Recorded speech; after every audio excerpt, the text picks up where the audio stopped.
Hey all, Kate here from Emerald Minecarts, and Help Wanted 2. Honestly, even if it's kind of, okay, it hasn't been that long, but, you know, still dealing with the shock that, we're even getting a Help Wanted 2, and because Help Wanted 2 seems to have a heavy sister location theme, I thought, hey, why not make a video talking about any of the memories I happen to have with sister location. Yeah, let's do that. Anyways, let's go down memory lane, and hopefully I don't come across anything weird. Actually, no, never mind. Anyways, let's get into this. 'Cause you ain't seen nothing yet.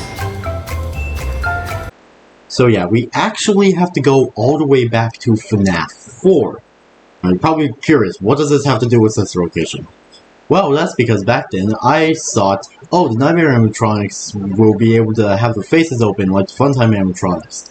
Please note, I thought this during when the teasers were still coming out, so I thought, oh, what if the Nightmare Animatronics faces open up, or something.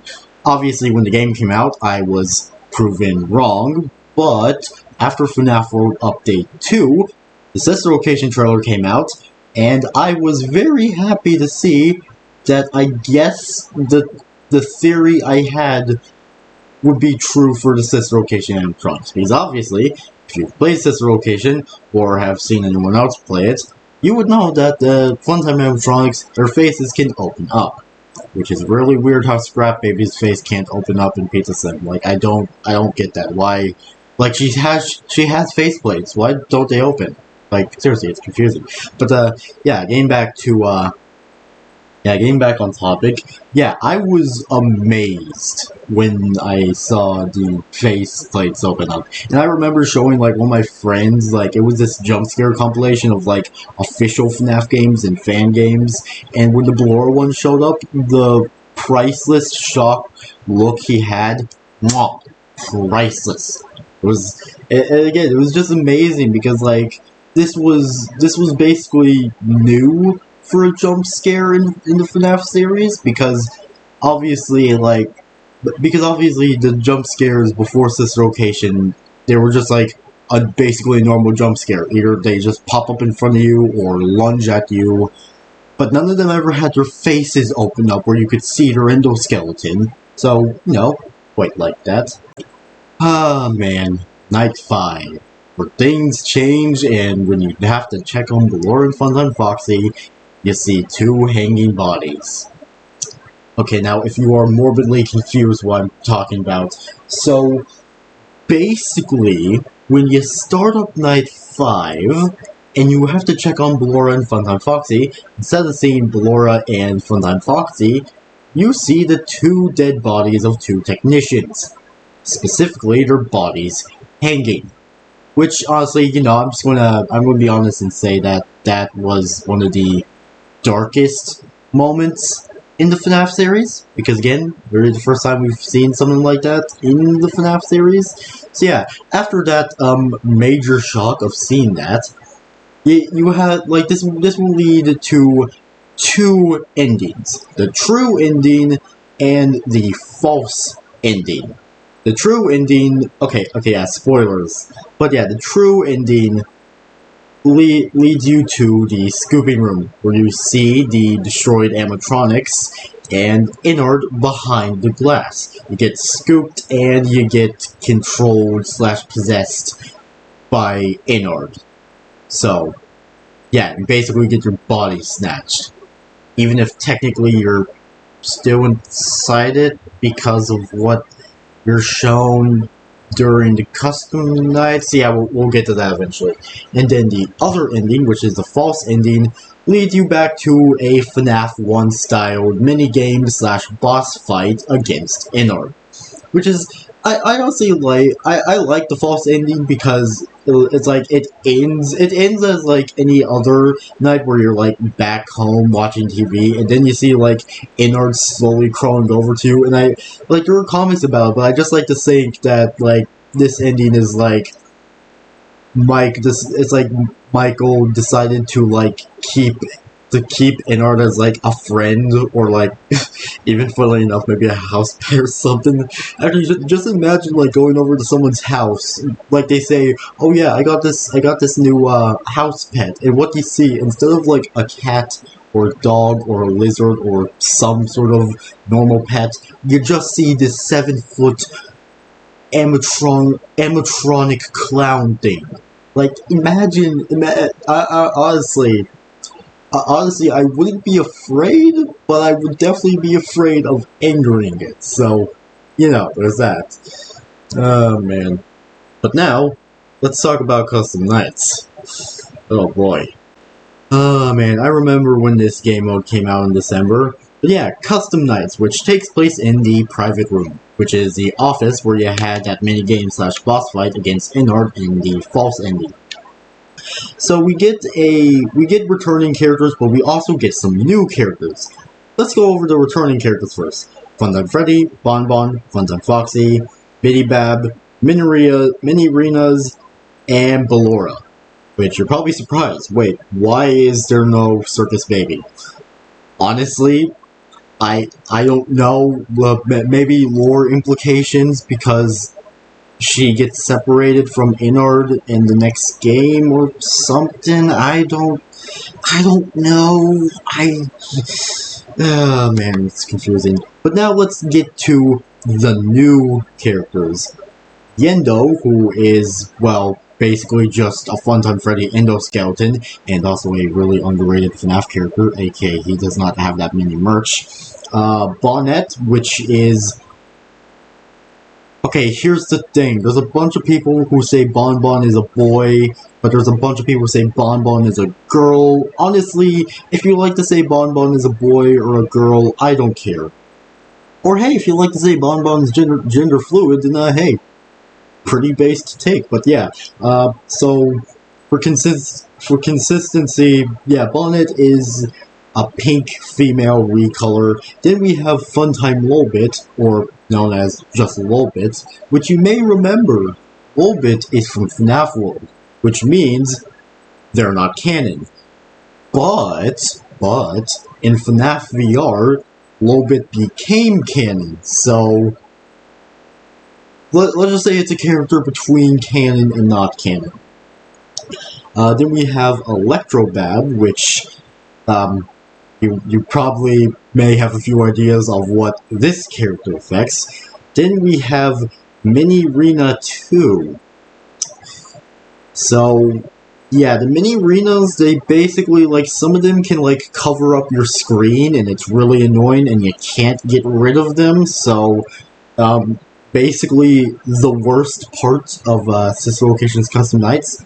So, yeah, there's that, there's that, and it's great. I love it.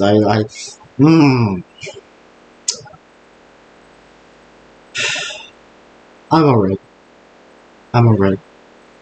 And obviously, just like other custom nights, we have different challenges, such as Angry Ballette, which only has Ballora and the 2 mini arenas.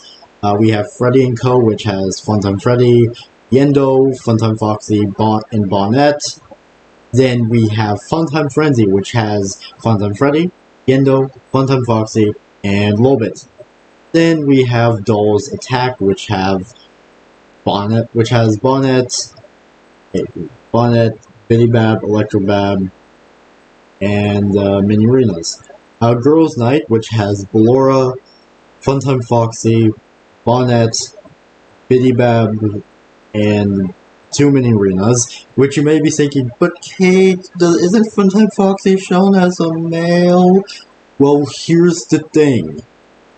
Funtime Foxy is just the FNAF equivalent of gender. Specifically gender fluid, so if you have a problem with that, then you can leave. So, yeah, but obviously there's a bunch of challenges, and obviously you have your own version of 50, or not 50/50 mode, 420 mode. Yeah, I think I'm correct on that name, which is basically all of the animatronics are active, and it's called Golden Freddy mode.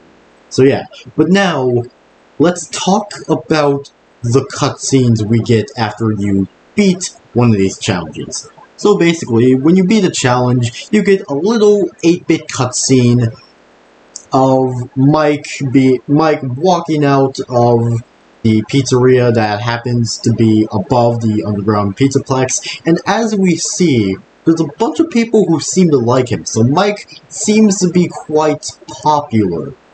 But the more challenges you complete, the more and more we see Mike getting more broader, and yes, I just invented a word, I don't care. I didn't get that much sleep last night. But yeah, basically, the more and more we get, the more and more he rots, and the more and more people are scared of him, because obviously, you know, if you saw a walking, rotting corpse, you'd probably be scared shitless too. You'd probably get the shotgun before anything bad can happen. But yeah, and then it eventually ends with him being all purple, and then basically keeling over and dying. Or so we thought. Before he keels over and dies, he pukes up innard into the sewers, then collapses, and seems to be dead. But then we hear Circus Baby say, "Won't die, won't die, won't die." I deserve an Oscar for that performance, honestly. Honestly, yeah, I deserve an Oscar for that performance. So, yeah, jokes aside, we didn't see him get up, so now he's basically immortal. Kinda. Sorta. And then we get to see the eyes of Innard appear from the sewer drain, or whatever you call it. Yeah, and then after that, it ends. But then there's one more ending, which isn't 8-bit. So basically, the ending is we get like we get to see the inside of the burnt down horror attraction from FNAF 3. And then like we get to hear like someone talking. And then it's revealed that this was Springtrap.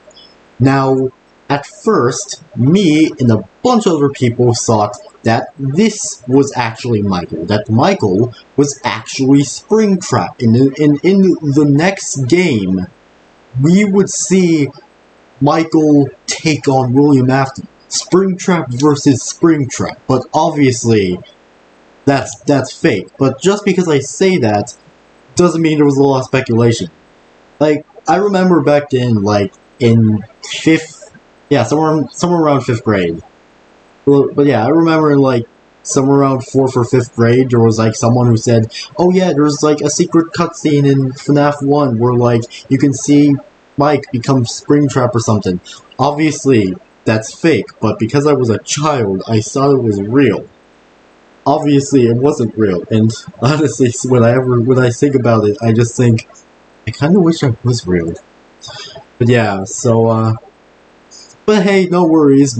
Michael Afton would eventually become an animatronic in Security Breach, so, you know, there's that, so, I don't know what sound it just made. But yeah, so, honestly, all the endings pretty decent, the story is pretty nice, and yes, well, Sis Location isn't completely perfect. It's still one of my favorite games, because, you know, Funtime Foxy. But now, let's get into something weird. And I do mean weird.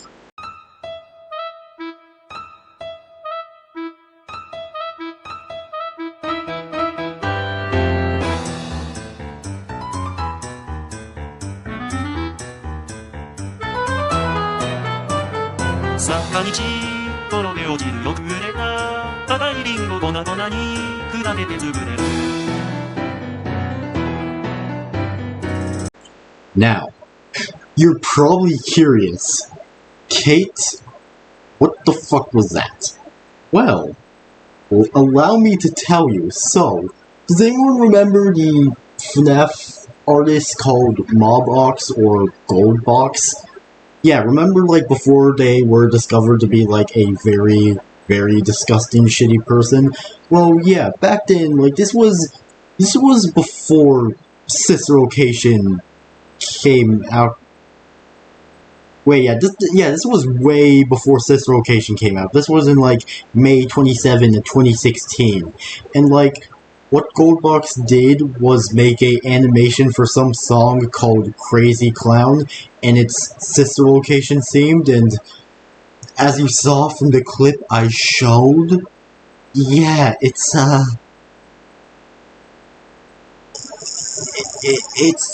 it's fucking weird. It's very weird, and I don't want to watch the rest of it. So, yeah. So I remember watching this back then in 2016, and even back then, I thought it was a drug trip because okay,